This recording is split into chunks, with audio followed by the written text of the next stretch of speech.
NVIDIA may be America's top performing stock after more than doubling this year alone. But if you're holding NVIDIA or thinking of buying it to get a stake in the 7 trillion AI market, you're going to want to see Mark Chaikin's new AI prediction first. Mark is a regular on many major news outlets from Fox Business to CNBC and built the stock indicator Wall Street uses to find winning stocks. His award-winning system flashed buy on Tesla before it climbed 335%, Moderna before it climbed 300%, and Riot Blockchain before it climbed 10,090%. It also found NVIDIA at the start of 2023 before its massive bull run. But right now, Mark is stepping forward to warn people to stay away from NVIDIA. My system has indicated that NVIDIA is no longer the best stock to buy to profit from AI, Mark says. In fact, it just flashed buy on a totally different AI stock. And today, he'd like to hand you the name and ticker symbol of his #1 AI stock to buy right now. For a limited time, you can get this information for free at aifrenzy2023.com. Again, that's aifrenzy2023.com for a free copy of his new report. Hi, this is Daniela Cambone. Happy Monday. Welcome back to the Daniela Cambone Show. And with my guest today, for his first time on this show, please welcome Colonel Jonathan Shaffner. He's the Director of Business Development over at MBO Partners. He's a former combat aviator, a Pentagon strategist, and a public affairs officer. I was so thankful I met him at a conference a few months ago. I loved what he had to say, and I said to myself, I need to bring the Colonel on this show. So, Colonel, what an honor to have you here. Thank you for joining us. Hey, thanks so much for having me, and I'm excited to be here as well. Always enjoy your show and how you interact with folks. So hopefully I can, keep the standard for you. No shortage of geopolitical events I want to go over with you. And I also forgot to mention, you're going to be a speaker at the Stansberry Alliance Conference in October in Las Vegas. We'll both be there. So look forward to seeing you in person. But let's start with the recent meeting here, Colonel, between North Korean leader Kim Jong-un and Russian counterpart Vladimir Putin. They met at a Russian space center last week. U.S. officials have warned Putin could use the summit to seek arms for his invasion of Ukraine. For his part, Putin signaled he could help Kim's space program. So I was curious to get your thoughts on this meeting between friends here. Yes, friends. Definitely not friends of ours, but definitely two topics that we would prefer them not pursue together. With the North Korean space program, obviously thinly veiled as their long-range missile program. If you can put a rocket into space, you can certainly bring it down, at your choice of destination globally. And given their recent demonstration of nuclear capability, not a good idea. And then on the arms help from North Korea to Russia, North Korea is a militarized nation. They've been on war footing since the end of the Korean War, and really that's the only thing they've been working to advance. Technologically, their entire population, I'd say, is focused on, developing them, and given their main source of income is sales of military equipment on kind of the gray market zone. It's definitely a spot where we don't like that, but at the same time, it indicates a pretty significant weakness on Russia's side if they're dipping down into North Korean resources to build them, artillery rounds and such. It's not North Korea is not known for quality. So if they're going there, just like they're reaching into Iran for the drones, it's an indicator that Russia's kind of at the end of the rope as far as production capability, capacity, and it shows some weaknesses in their internal economies. I mean, two-pronged follow-up question for you here, Colonel, is, we've been 18 months at war here. How much longer, in your viewpoint, could this war go on for? And two, what does it mean for the future of Europe? So, with the European perspective, the war could go on for a while, right? So, if you look at the Ukrainian counteroffensive right now, they are making small advances every day. 2 days ago, I guess last week now I was looking at General Petraeus provides a pretty good update regularly of this on his LinkedIn feed. He's got a think tank that's following it pretty closely, and is not hyping, but definitely giving praise to a 2 square kilometer gain. So that's very small considering the amount of land that Russia took in the initial push. So it's given the pace of things, its potential to be a long while. Now, if I could add, we've just I heard that we're sending ATACMS missiles over there, which gives them a very much greater capability than they've had in the past. We're training up F-16s and other Gen 3 pilots for Western Gen 3 fighter aircraft, whether those be F-16s or some other models.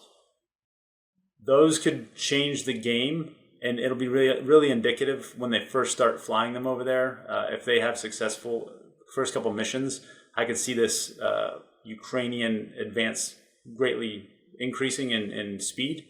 But really, I think we'll come to a culmination in the next, I'd say 18 to 24 months is kind of when the Russians will have to make a decision.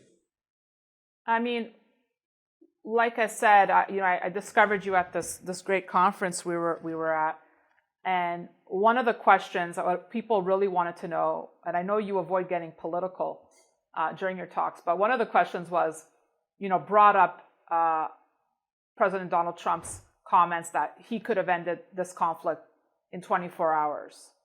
And I'd love for you to share what you said, or what you could share on your thoughts on that statement. Would it be, we all know it, yes, we could end it in 24 hours, but your thoughts on that statement? So I think that there's a depth to that statement, and most people don't, attribute Donald Trump to a lot of depth, but luckily he picks good people to put in charge of the DOD and other executive branch entities. But, finishing in 24 hours, Trump regularly communicated with Putin. He had talks. Some of those talks were pleasant, some weren't. There are capabilities that we have that we could entice a more quick cessation of hostilities, if you will. So I wouldn't completely discount his statement, given what he may or may not have done that is different than current administration. We know with the presidential election starting the campaign trail, the Ukraine war will be at the top of the debate list here, and the U.S. involvement in it. Again, I know you refrain from getting political, but how much should the U.S. be involved here, Colonel? So it's like, I think I know the comment you meant now. It's the United States built this massive stockpile of weapons to fight the Russians, and somebody's fighting the Russians, and we're providing the munitions, right? So if those weapons were made to blow up Russian stuff, and they're blowing up Russian stuff, then they're kind of meeting our strategic end state, right? So the weapons that are being used on the battlefield in Ukraine aren't necessarily useful against, say, our other adversary, China. So I would say that we should push, as much in as makes sense, which is pretty heavily, to reach those political ends, because given our adversary in China and the need to shift technologies in a pretty significant way is, makes those weapons less valuable if Russia can be defeated or at least greatly decrease in capability. Well, on that note, let's bring up recent comments from Air Force Secretary Frank Kendall, who warned that China was building up its military to prepare for a potential war with the U.S., and he said America must optimize its forces to counter this rising threat. How much of a threat is it? So it depends on your perspective. If you're sitting on Taiwan, it's pretty significant, right? If you're sitting in the Philippines, a close partner of ours, it's significant. President Biden was in Vietnam recently, and Vietnam feels it. There's a significant historical animosity in Vietnam with China. It goes way back. The weakening of ASEAN, in some instances, has shown a potential for China to, continue to escalate its capabilities and presence in that South China region. So, in that sense, I think it's important. Now, I'll add the capabilities needed to fight over the distances of the South China Sea. They talk about the first, second, third island chain. The distances are so great that very few of our existing platforms can make it, right? From, if other than strategic bombers and those kind of things, a fighter aircraft or a smaller craft has a difficult time. What's a tank?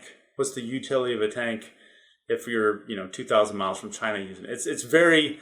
It's a very austere region with very great distances of water. So our posture's got to be different to fight in that environment. So when Kendall said that the U.S. must be ready for a kind of war we have no modern experience with, do you believe that's what he was alluding to? I believe so. If you look at how China layers as technological warfare with its physical kinetic type of warfare, it's definitely something that we haven't dealt with before. China develops great capabilities for cyber and other terms of non-kinetic attack. We could get into the depth they've infiltrated U.S. businesses and universities, but they're very much an infiltrate and attack kind of a organization, whereas previous adversaries haven't necessarily done that. President Joe Biden has denied, Colonel, that the U.S. is attempting to stem China's international influence after signing the new historic deal with Vietnam. Do you believe that? I don't. I think he may be standing kind of alone on that comment. I don't think there's anybody in the Pentagon or in the State Department that would, behind closed doors agree with it. Not to get political, but knowing that our entire, posture is against Chinese advancement, it's kind of a comment that doesn't make a whole lot of sense if you look at, how we're set in all of our different policies. So I'm curious from your standpoint to know what's the potential conflict that would be on the horizon that keeps you up at night or concerned or that you really see as imminent. So China's influence in two places, right? So there's Taiwan, which is a great producer for us of high quality microchips and some other critical things. But Taiwan has the plants and the technology, which we've shared with them over time, and they're looking to offshore to them, onshore to us. TSM's building plants in the United States, which is unheard of, but really good for them and us. And then you look at Chinese influence in kind of the nearshore regions of the U.S. and South America, Central America, and the Caribbean in some cases, where that's of great concern. And then if you look at some of the infiltration that I mentioned in the academia and U.S. industry, it's also of great concern. If you look at the big industrial conglomerates and who has ownership, every now and then, or very often, Tencent and different large Chinese corporations, which are have a controlled by the Chinese government, do have ownership in major U.S. corporations. So your background is interesting in the sense that, you obviously have the geopolitical expertise, but I love that you tie it back to the markets and how it's affecting us. So let's talk about the biggest oil deficit that we're experiencing since 2007. It will hit in the fourth quarter as Saudi Arabia continues to cut supplies. Let's talk about the repercussions of this and who will feel it the most, Colonel. So I think Europe's going to get the continued squeeze. Europe's been getting the squeeze from everything. So decreased Ukrainian wheat supply. Europe's getting the squeeze. Decreased Russian, gas production or delivery, we'll say. Europe's getting the squeeze. Different production raw materials that come from those areas that are under conflict. Europe's getting the squeeze a lot harder than us. If you look at projected rate increases, the European Central Bank is on a whole different schedule than we are. Their inflation rate is totally desynced with ours. I think that Saudi Arabia continuing to lower production is really going to hurt Europe and the rest of the world. Whereas U.S. we can, given political and policy implementation, we can continue to kind of grow our own as far as fossil fuels. We have, like you say, record tax revenues, some of the largest targeted spending acts in history. So where does this spend, Colonel, impact the U.S. economy the most? Right. So I brought a little visual here. So this is the first, because all these coins behind me, every military will have these silly coins, right? But this was the first coin I ever got, right? Just the size, right? And then as we started the Iraq and Afghanistan conflicts, they kind of grew to this, right? So they kind of got flashier, a little bit bigger. And then as those conflicts went on, we kind of tightened up and we need more of stuff. We need some different stuff. We did the MRAPs and we changed our posture. So money was tighter. So we went to like poker chips, which are cheap, but everybody likes them because who doesn't like poker, right? So, but this is the last coin I got. So I think the military industry is going to benefit greatly from these increased revenues. They have a strong lobby and an increased need given our saber rattling from China, North Korea, Russia. And the demonstrated threat of Russia. So I think that the military industrial complex is going to benefit greatly from this. I think the Biden CHIPS Act and Infrastructure Act. I think you peel back the onion on those and the multi-year payouts on them. I think there's going to be some significant construction and engineering companies that are going to benefit greatly.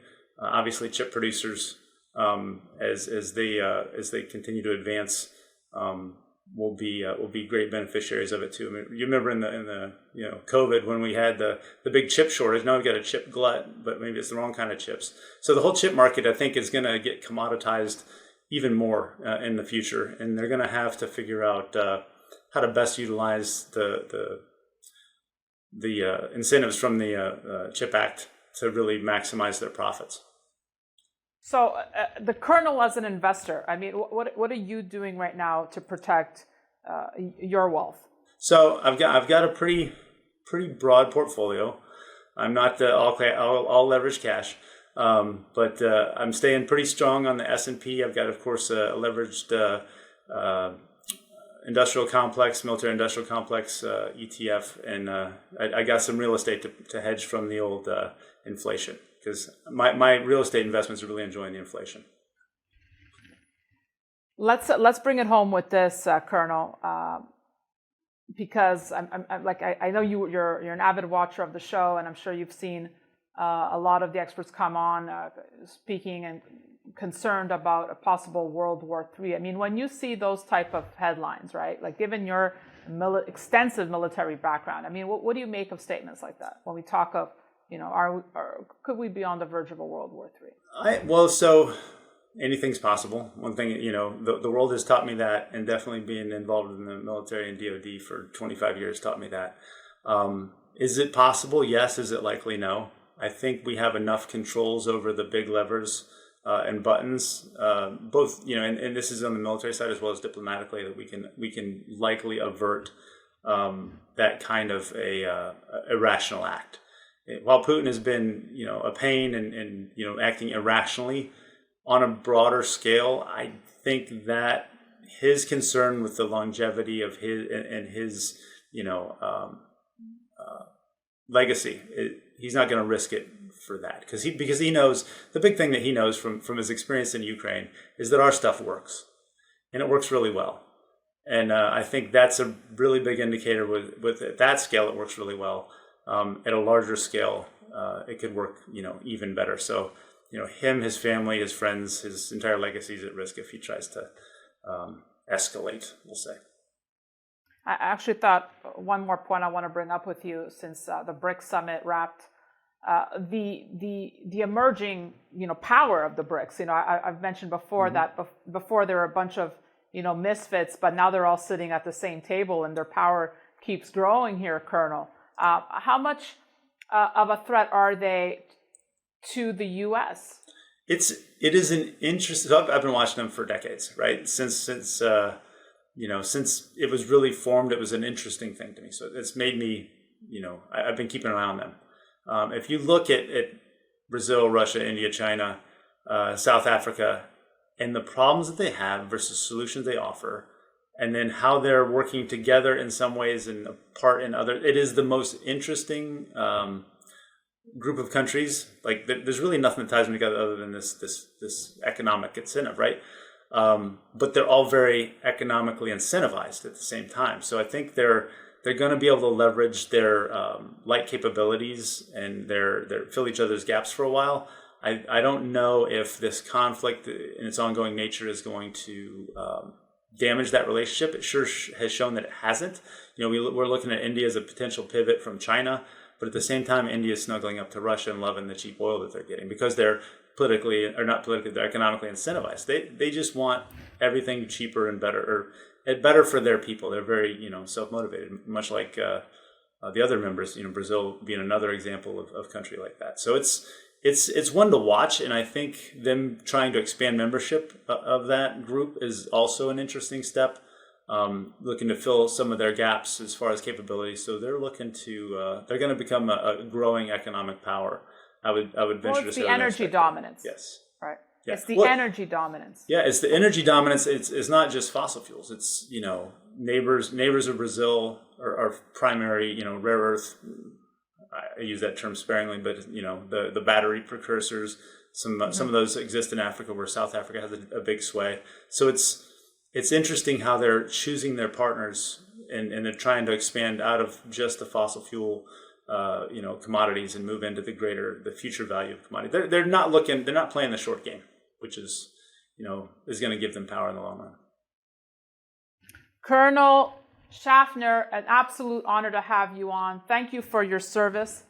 And I look forward to seeing you in person at the Stansberry Alliance conference. It's like I said, I'll be there. You'll be there. If folks want to come out and hear you and meet you, they can do so by registering at stansberryconference2023.com. We'll have the link up for you here. That's stansberryconference2023.com. And thank you all for watching. We'll have more great content coming your way, so be sure to stay tuned to the Daniela Camboni Show here on Stansberry Research. We'll see you soon. Thanks for watching.